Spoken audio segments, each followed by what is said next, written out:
Hey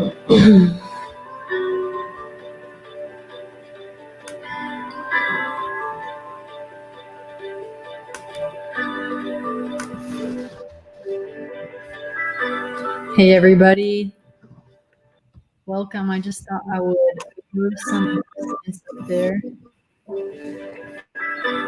Hey everybody, I think we've got some echo. I'll let Mark turn that off while I get up there. Hey, how are you? Good Friday evening to you today. I thought I would throw some announcements up there so that I wouldn't have to say them all to you, maybe give you a couple of links that you were looking for. I am trying to get Mark on here, and I think we had a couple of things. All right, there he is. All right, now we're back. Hey, no worries. We're just working out the kinks here. Thank you guys for being patient with us. We're gonna just do a quick recap of yesterday, and then I'll give you a couple housekeeping items. But yesterday's topic, we just got into how we get the sources for learning about Jesus of Nazareth. And I want to apologize because I had a dear friend of mine remind me that not everybody gets every joke and that we might need to slow our roll down a little bit. So yesterday I was teasing Mark about not knowing Jesus's name and nobody really should know. It's not a real name. I was just saying Yeshua bar Yosef, which is, Jesus, son of Joseph. So thank you guys for pointing things out. We're trying to learn. We want to be we just want to be better at what we're doing. So thank you for being with us and teasing. We appreciate it. Just like I was saying, we looked at the sources yesterday, and the big point, the one point that we were hoping would be a takeaway is that there is a lot of discussion about who the historical Jesus is, what can be relied upon. There are good reasons to believe that stuff in the Bible is verified, and we get to that through some major anchor points in extra biblical, outside the Bible documentation. So we just talked about sweeping patterns where we might not ever be able to verify details, but we don't have to think that it's untrue. And of course, that doesn't include the miraculous, because we can get into that, people's perceptions of miracles versus if they actually happen. And the reason I'm making that designation is because we want this series to be accepted in the sight of people who are not necessarily Christian, don't necessarily claim any religious background or background of faith, but are interested in Jesus. So check us on that. We're not used to talking to people who are agnostic or people who are outside. And that's a place where Mark and I are wanting to grow. Mark is a critical thinker. I try to be a critical thinker.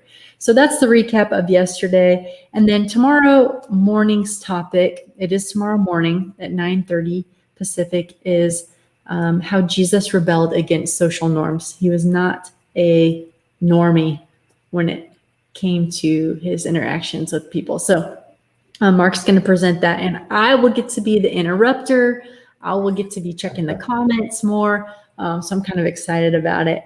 And then I'll run those commercial slides again at the end so you can see. But every evening, or I guess every day, we will have prize drawings, kind of 2/3 into the program. We will be featuring businesses in a first century commercial kind of way.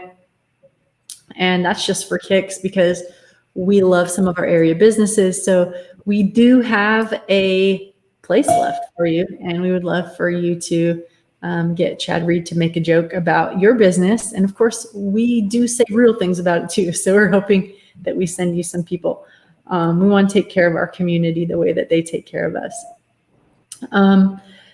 I think, okay, so the giveaways tonight are, I've got a dog theme going on tonight, and then a couple of textbooks, legit textbooks. And I'm not sorry about it. It's really, really fascinating stuff, really, really well written, and provided some of the notes that I used to put this together tonight. So I want you to have what I have, and it's really good. So we'll be doing those later.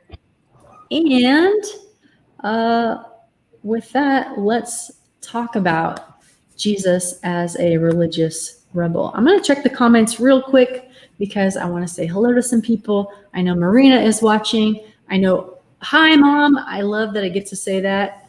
I know probably some of Mark's family's on. My friend Rhonda is saying hi.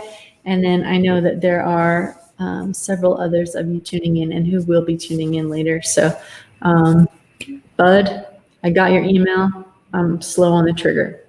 But let's talk a little bit about the world, the religious world that Jesus would have been in, and how that could make him rebellious or not rebellious. We'll see how you feel about it towards the end. All right.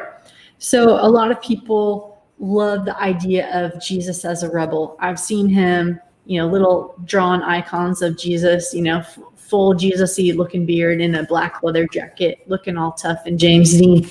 And it's been a major selling point for hipsters and hippies and people who love counterculture.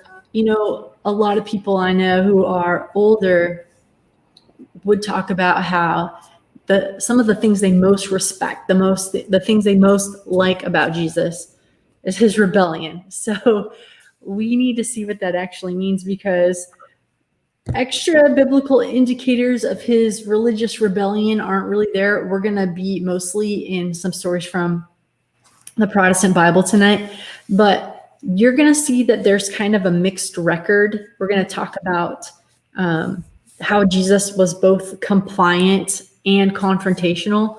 So I really am curious to know if you are going to interpret that as rebellion, against whom, and if you would call it a rebel or not. So we'll kind of get to that at the end. If you downloaded your printable,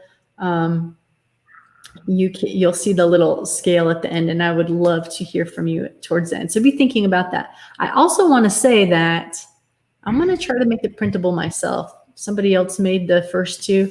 I'm going to give it a go, and I'm going to see if you vote that mine is decent enough. All right. So in order for us to understand this world that Jesus might have been rebelling against, we need to understand what was going on religiously. So I'm going to let Mark take it away in a second and give you an overview of the three groups, and then we'll get into a little bit of the differentiation. We're going to spend a few minutes on this today because, number one, it's fascinating history, and number two, it's going to give us a glimpse of what Jesus and his ideas were up against. Now, I do want to say this first before I let Mark have the floor. We don't have any record of these major groups in the Old Testament. There's nothing about these three major groups. And if you remind me, if we have time, I'll probably just do it after Mark talks. This is so cool. I want to tell you about some of the rumors on how these groups came to be. Okay, Mark, are you going to tell us about the first two or all three? Let me take the first two. All right. That's okay. Yeah. All right, because those are the ones that we most commonly hear. So I'll leave you with the really tough one. I'll tag the other one on just for kicks. Okay, so we have the Pharisees and the Sadducees. I want to just, you'll hear by way of contrast the difference between the two. But the Pharisees, generally, they were middle class. They were closely associated with the synagogue. And these were primarily the teachers or the scholars. And so the Pharisees, they tried to make sure that they were theologically committed to God by maintaining the law and making sure that Israel kept the law. That's why you often hear them quoting it or adding to it. And so they accepted what most Christians or Protestant Christians would term as the Old Testament. So they're middle class. They're mostly in the synagogues as opposed to the temple. And they are the teachers and scholars. They accept scripture as far as the Old Testament.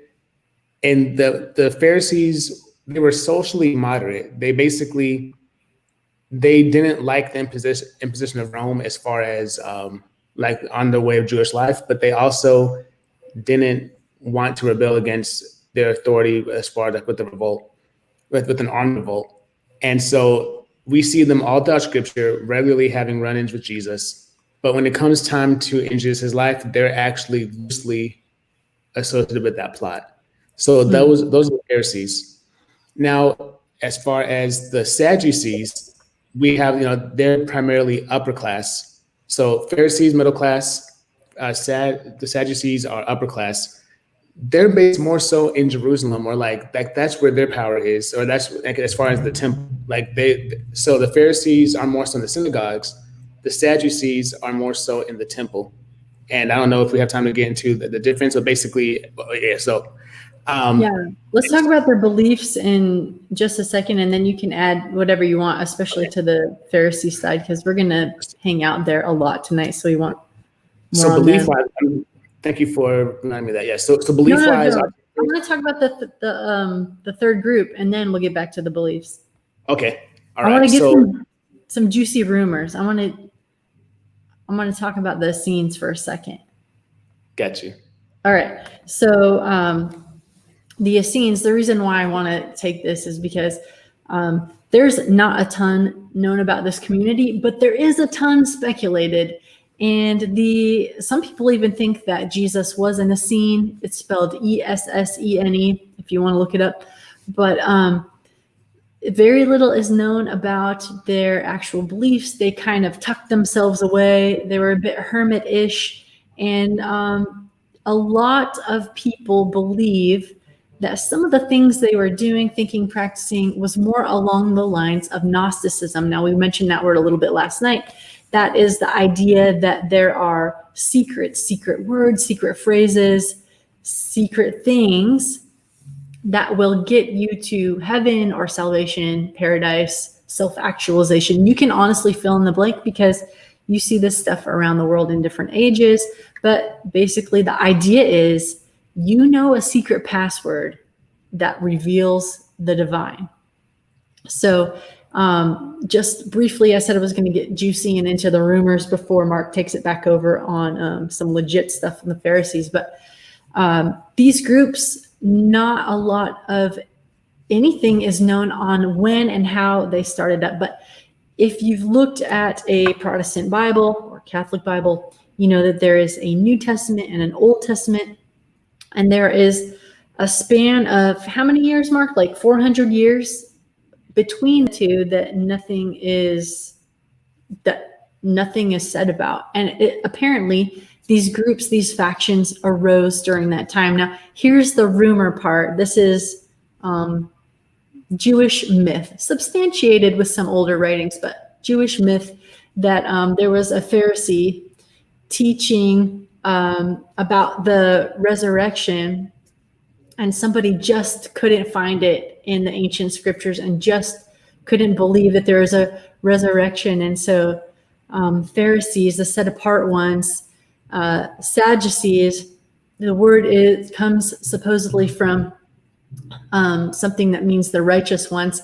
So they're like, well, you might be set apart and holy, but we're actually right and righteous on this matter. And thus began the bitter feud. So we don't actually know, but it is fun. I like to use our sanctified imaginations because it just puts a little bit of potential context. Don't just take these things with a grain of salt. They take a lot of time to find out, and maybe they're not even worth it. But kicks and giggles. So Mark, let me put you back on here, and I'm hoping you'll tell us a little bit more about the Pharisees and the Sadducees belief system. Yes. So the Sadducees, as far as belief system, they had nothing for anything as far as spiritual beings. They were like, no, it doesn't exist. Whereas the Pharisees, they were like, no, angels, demons, there's a role that they play. They actually are there. The Sadducees, I would say, are more so socially conservative, but they wanted to, and this is why the Pharisees are moderate. But the Sadducees are like, look, we can sit here and work with Rome because they can help us keep our power base and basically our status quo, or like our status within society. So you see a tension within these two groups. And then lastly, I would say like you might not get a whole lot of prominent Pharisees in scripture, but prominent Sadducees in scripture, you have Caiaphas and Annas. And so those are the two, like, and the Sadducees, even though you don't normally see them running in with Jesus as far as butting heads, you see them very heavily in the plot to take his life. And so that I would say is a quick comparison between the Sadducees and the Pharisees. But like I said, the main thing as far as belief system, one was like, look, the Pharisees, afterlife, spiritual beings, all that good stuff. Sadducees are like, no, doesn't exist. And no such thing in those demons ever else. All right. And Jesus is probably considered, Jesus was also, well, Amie, back to you. No, that's fine. That's fine. I like it. I like gleaning the info. The one thing that I wanted to say about this before we move on is that they have serious differences, obviously, but they, especially when it comes to being mad at Jesus, they have something in common. Two things that stand out to me. Number one is that they both want to protect their position. They have some level of prestige. The Sadducees, are in favor with people who are ruling, and the Pharisees are respected by the people. A lot of times when I grew up, they were always talking about how annoying the Pharisees were. That was coming at Jesus with, their challenges and trying to trap him. And so we think that's how it always was, but there was a good number of well-respected ones.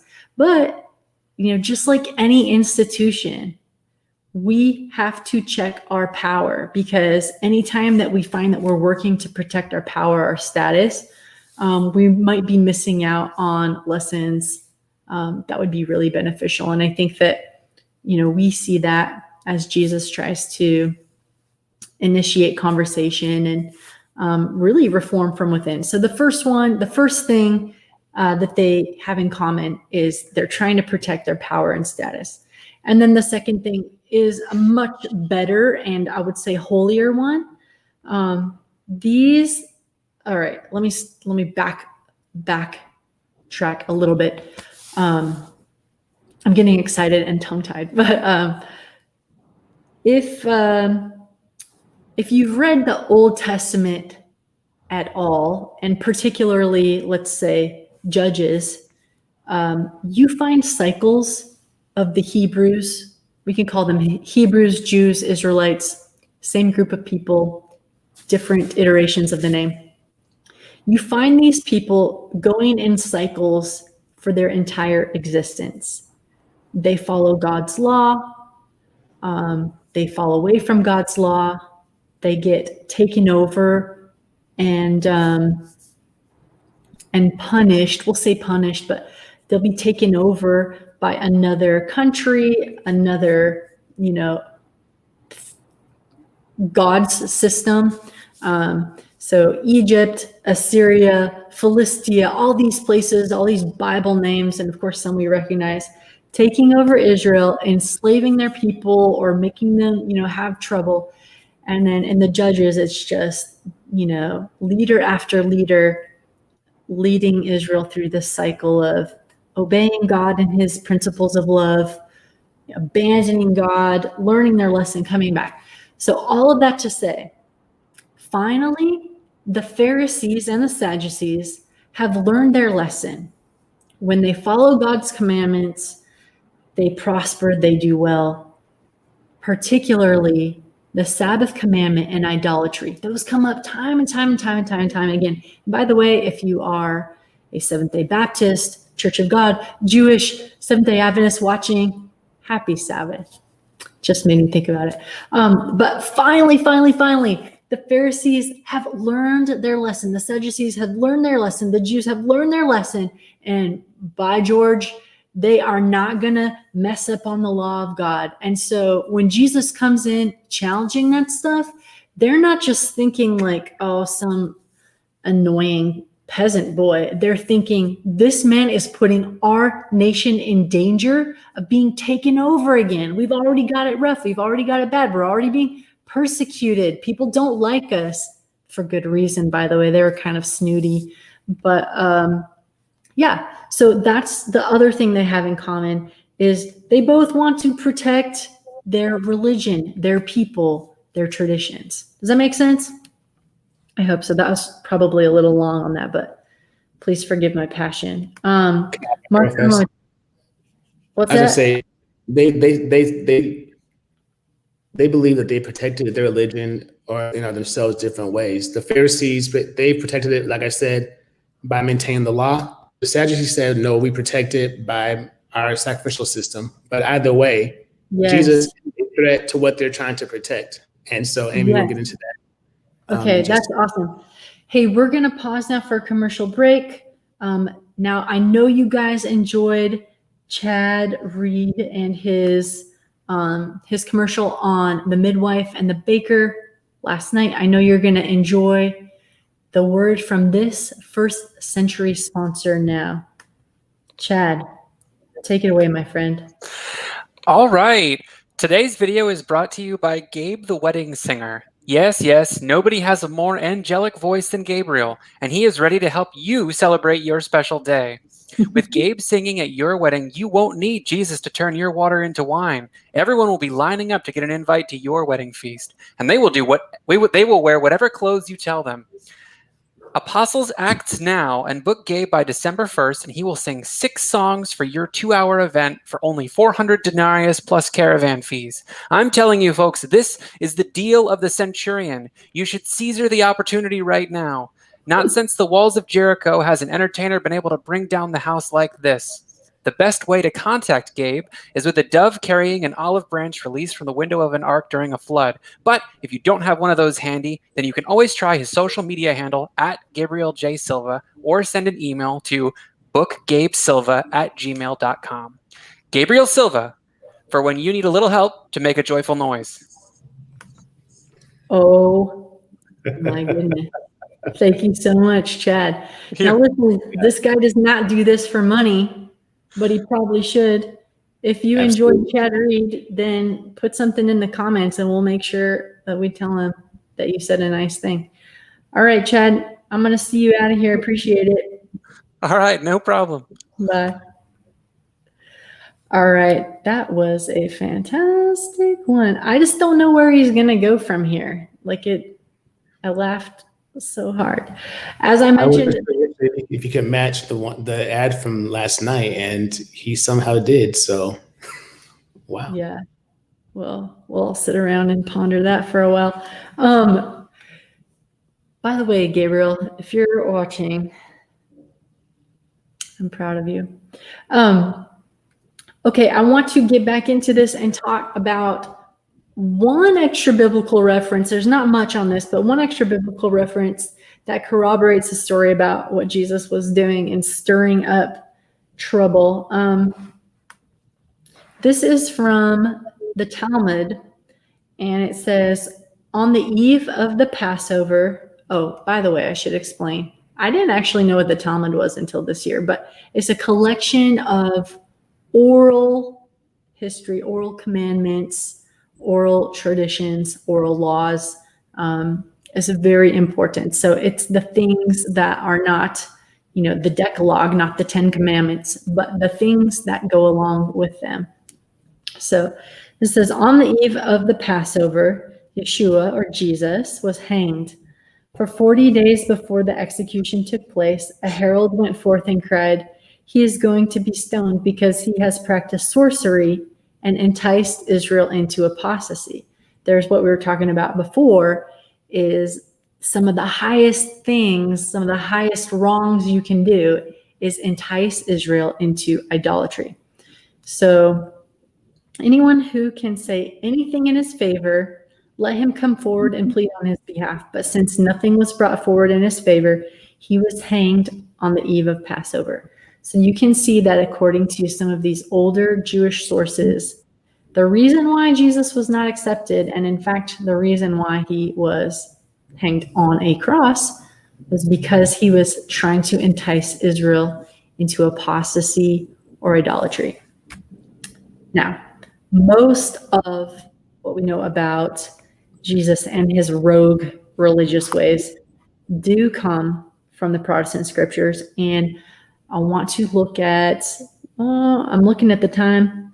I want to look at least 2 of them. Mark's going to help me cover one. So let's see how fast we go through this first one, and maybe we'll do 3. But if you do have a Bible or a Bible app or can look it up online, we would love for you to look. Yeah, that's where we're going. I'd love for you to look at Luke 13, 10 through 17, and I'll read it out loud, just in case you're not near a way to do that. All right. Verse 10 says, on a Sabbath, Jesus was teaching in one of the synagogues, and a woman was there who had been crippled by a spirit for 18 years. She was bent over and could not straighten up at all. When Jesus saw her, he called her forward and said to her, "Woman, you are set free from your infirmity."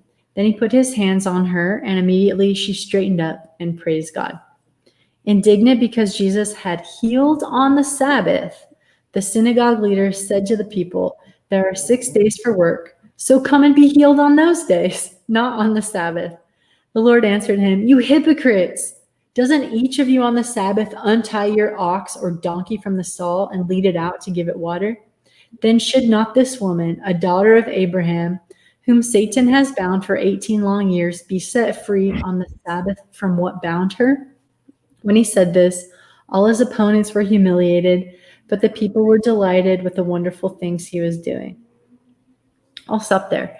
I don't want to get hung up on some of the details here, but I don't want to get hung up on who Satan is or was. We could go into a million different studies from this passage.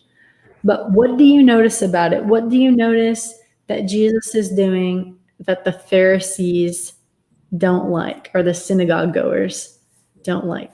However, the crowds did like. It's healing, right? And these gentlemen, I'll call them, are so worried about keeping the Sabbath commandment, keeping it holy, setting it apart and preserving it. Beautiful things, by the way. God wants us to have a day of rest and relaxation. He wants us to have a day to connect with family. That makes sense. That makes sense for a loving God. But they're so caught up in it that they're getting mad. Also, forget whether or not this actually happened.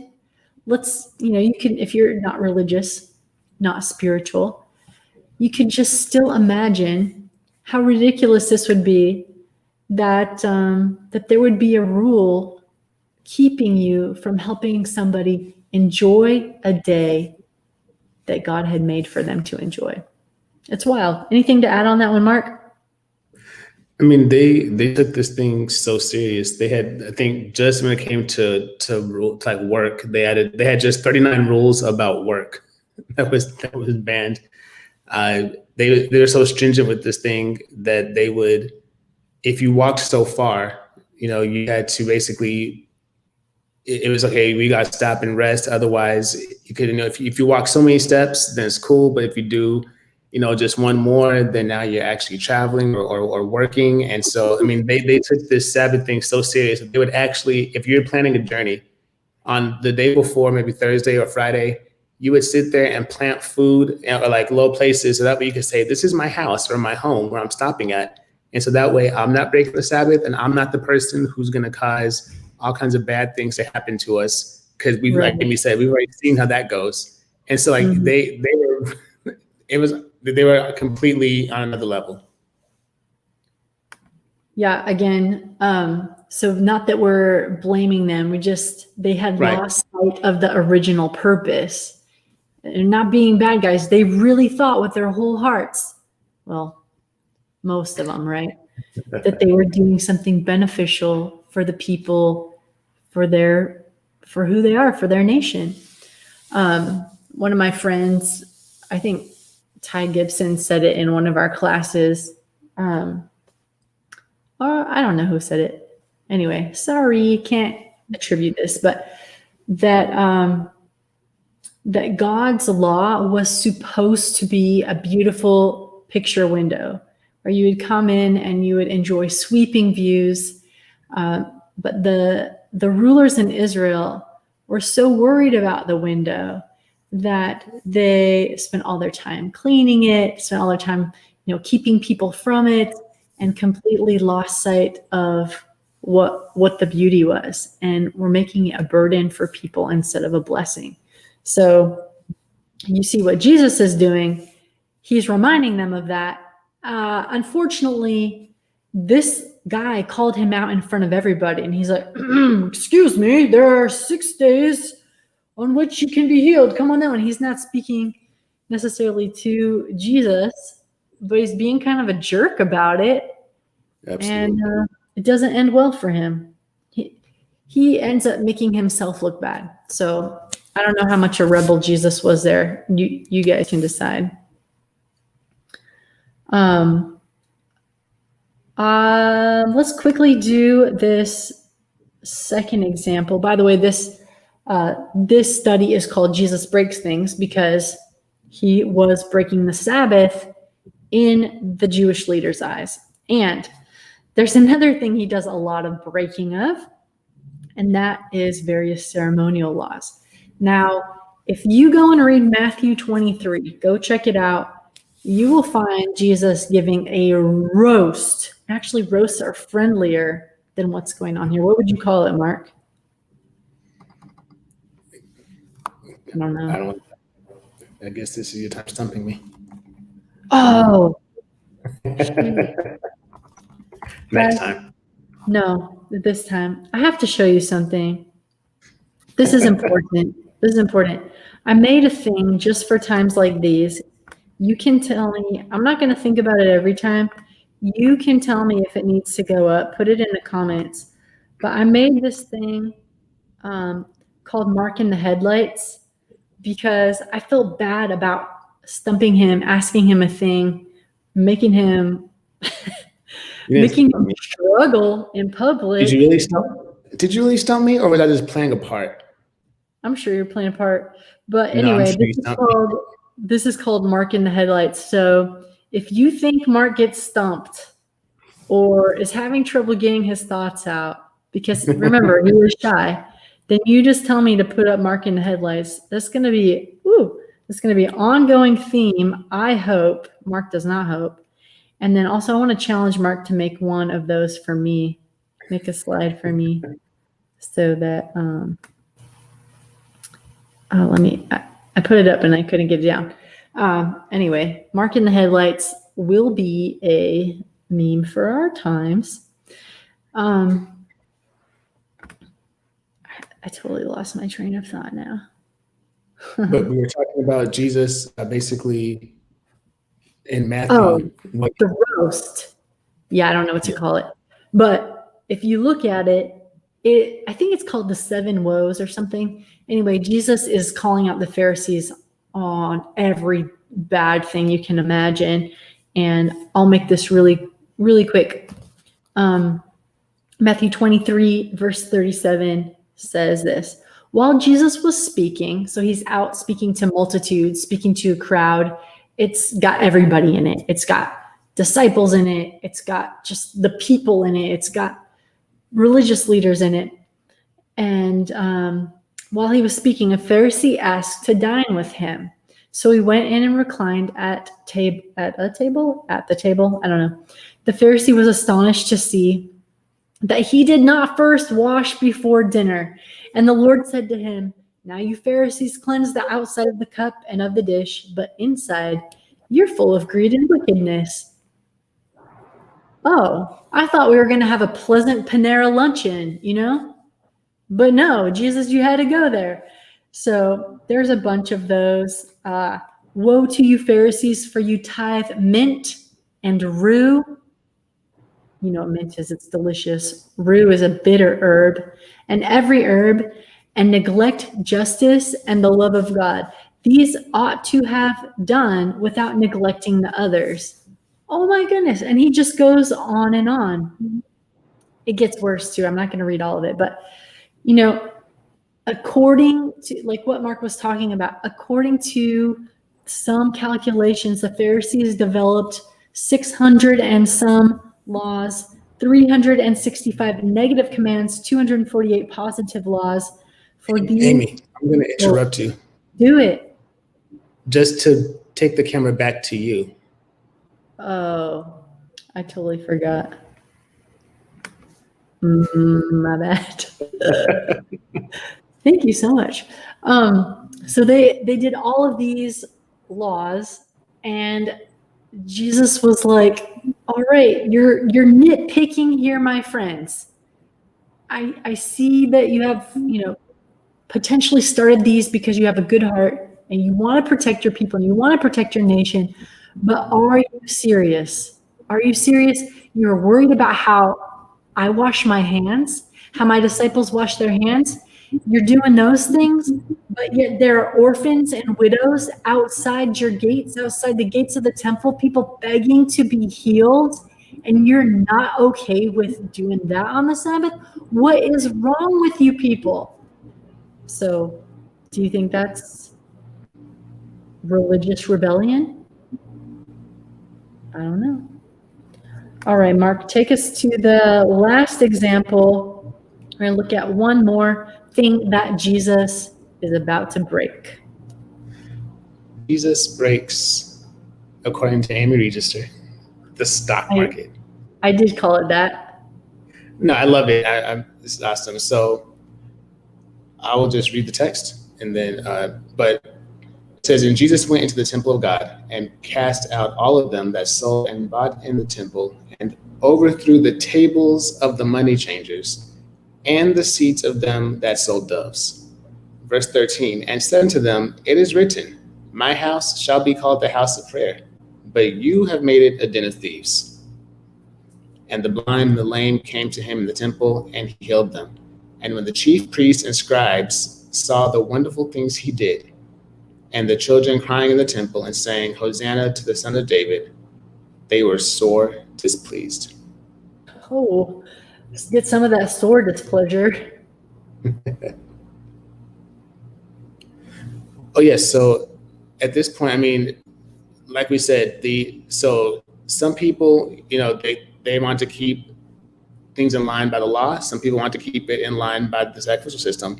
And so because this was so important, it was, okay, hey, this is held in high regard. We've got to do this. And I like the way that my friend Amie described it. It wasn't that they had the animals there at the temple, because that was actually something that was done. It was that they were charging, as she said, airport prices while they were there. Yeah, it's like, okay, it's not duty-free shopping. They're taking advantage of people. And so we know that this is an important part of life, something that we have, that is like baked into what we believe. And now you're going to take advantage of people when they are like most vulnerable, trying to come here and offer a sacrifice to God. And you're going to sit here and put a tax on that. And you're going to add to what God has asked. And God just, no, not here. Like it can't be that.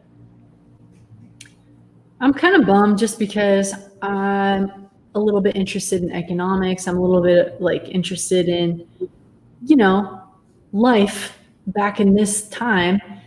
I would have liked to know how much more than market value were they charging? Just curious. I mean, would you throw over tables for 2x? 2 times? Well, I'll say this. I've been in the airport, I've been at theme parks, and I haven't acted on flipping over tables yet. So I feel like it was a pretty exorbitant amount, and especially in a culture where everybody has very little money, only enough to, take care of their needs for that day. I would imagine that anything that they double, or anything that they add onto it has to be significant. Yeah, I'm with you. Pizza at Magic Mountain, $23. I'm not that mad about, but yeah, anything after that, I'm about to braid myself a whip. Oh yeah, I love that. I think in John's version of this story, he actually takes the time to braid a whip together. It's not in the other synoptic or similar gospel stories, but in John. So like you think about Jesus, he's not losing his temper. He's thought it out maybe long enough to braid a whip, which I would imagine would be like at least 15 minutes. Which I'm imagining as he's braiding it, is he getting angrier and angrier as far as the situation? Probably. Like these people, yeah, it's got the picture that John paints. All right, guys, before I wrap this party up, I want to pause and do some giveaways. So if you have registered, or registered as we sometimes call it around these parts, I have your name in this little purchase from Home Goods. And I'm going to draw it out. Now, here's the thing. You can get your name drawn twice. So the people who won Not last the same night. Price overall. Yeah, not on the same night, but overall. And I did not mention at the beginning, I hope you watched the slides, our grand prize, which everybody's name will go back into, is a really cool s'mores maker for the family. And I really want one of you to get it. I mean, one of you will get it, but I really want all of you to get it, but I don't have that much money. But let me show you. So first up on this little doggy set are these cute puppy socks. Oh, they're upside down. These cute puppy socks. And this brush, silicone brush that is supposed to remove your dog's hair from things. And like, I know 50% of the people watching this, and they have a dog and they need this. So there's that. And then this is for a dog, or it could be for a human child. I don't know. I just thought it was cute.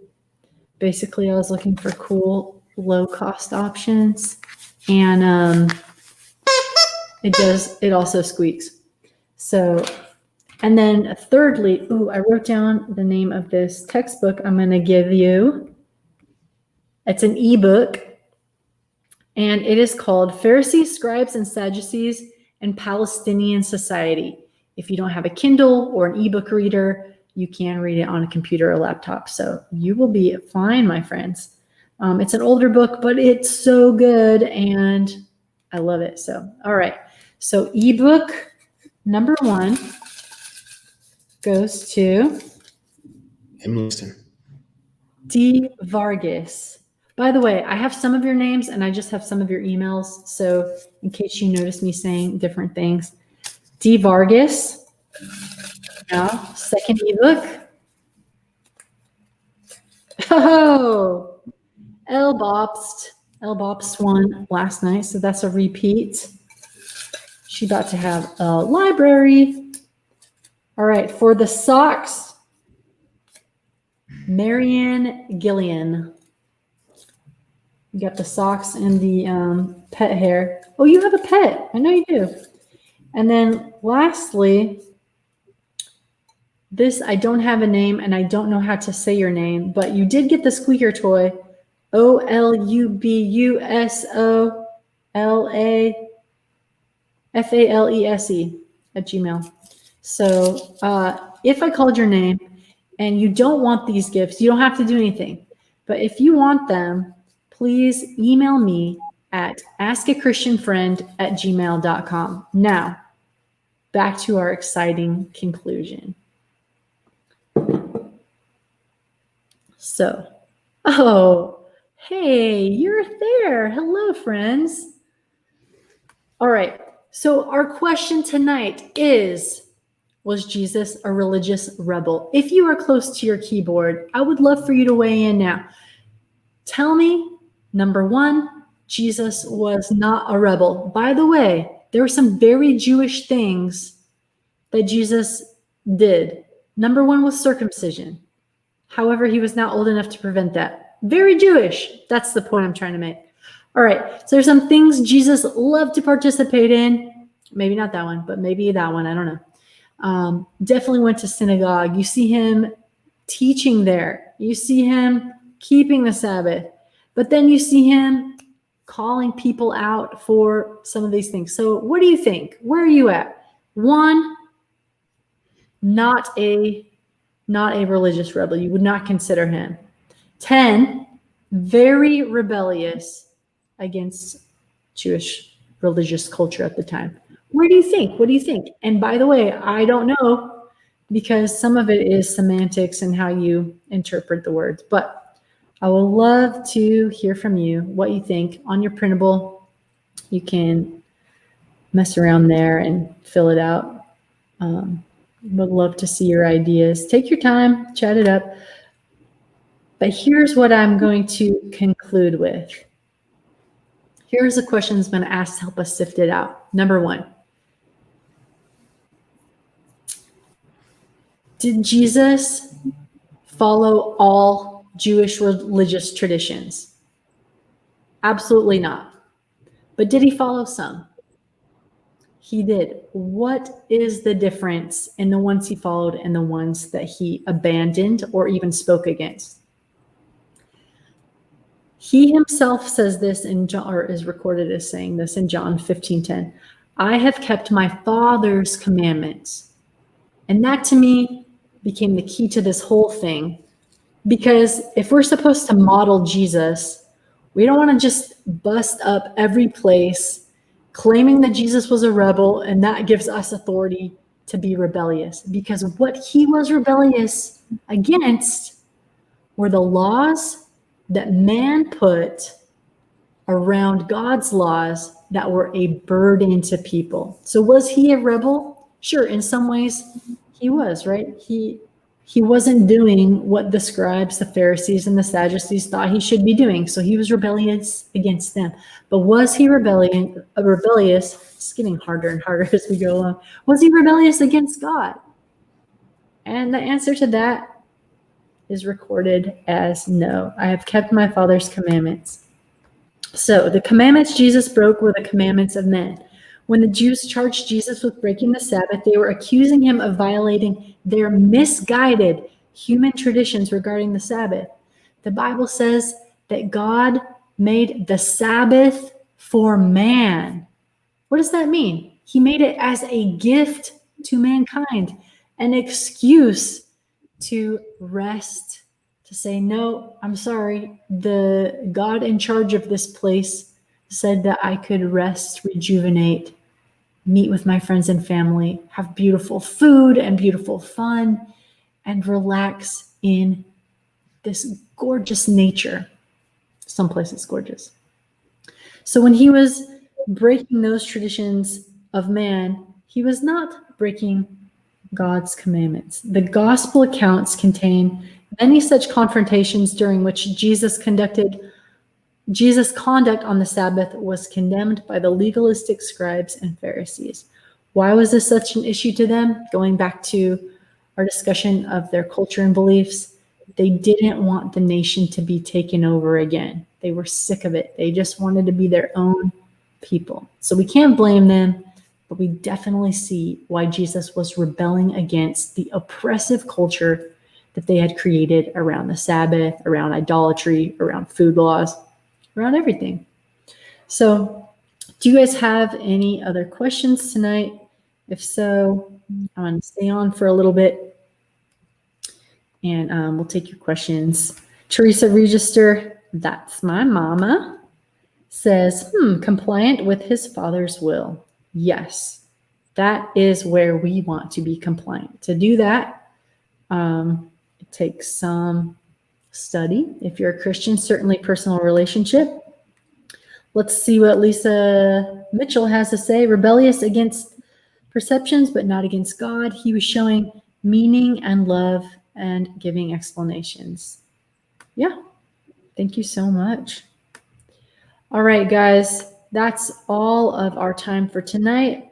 Marcus, do you have anything to add before I throw these announcements up one more time? No, I just want to reiterate what you said, that the Jews were indeed, that the Jewish leaders or religious leaders weren't sincere. They just overcorrected in their attempt to do it God's way. And Jesus is like, you guys have gone too far in trying to make sure you stay right. You've gotten it completely wrong, and now I've got to sit here and show you better. So yeah. Humanity is like that. You know, we could be talking about this issue or 100 other issues. It's like that pendulum swing, right? Either side of the ditch is a ditch, and getting it right is not something we do very well very often. So, well, if you're wondering how to have us promote your business, how to have your name be called in the prize drawings, how to get that family s'mores pack at the end of this, or if you want to know what is going on with our schedule, I will invite you to stay by and look at the slides I'm about to throw up here. And if you have any questions, let me know. Otherwise, thank you guys very much. We'll be back tomorrow at 9:30 a.m. Pacific, and Mark will be leading out. Mark, what's your topic again? We are looking at Jesus, and I didn't say in society, but because that is actually a thing. But oh yeah, what did we call it? Social wild card. That's what we call it. Social wild card. So that is already on your that's already on Facebook and YouTube as an upcoming thing, so you guys can tune in. So I'll say bye to that. You can watch me scratch my nose or whatever for a minute while I find this. I accidentally closed down the slides thing, so give me a second, but I'll put it back up. Otherwise, see you tomorrow, and thank you for spending your precious evening with your two favorite people, Amie and Mark. It's been a pleasure. All right, see you.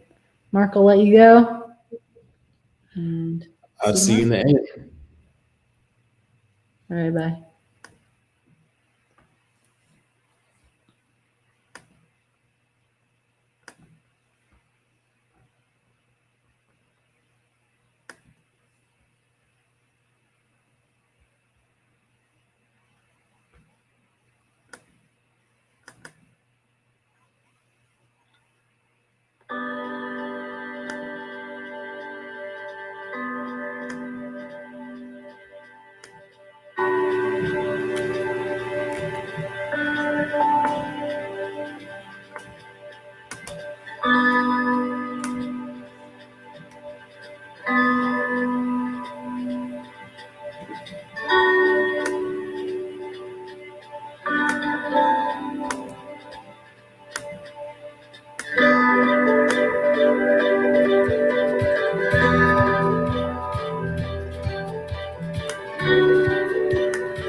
All right, friends.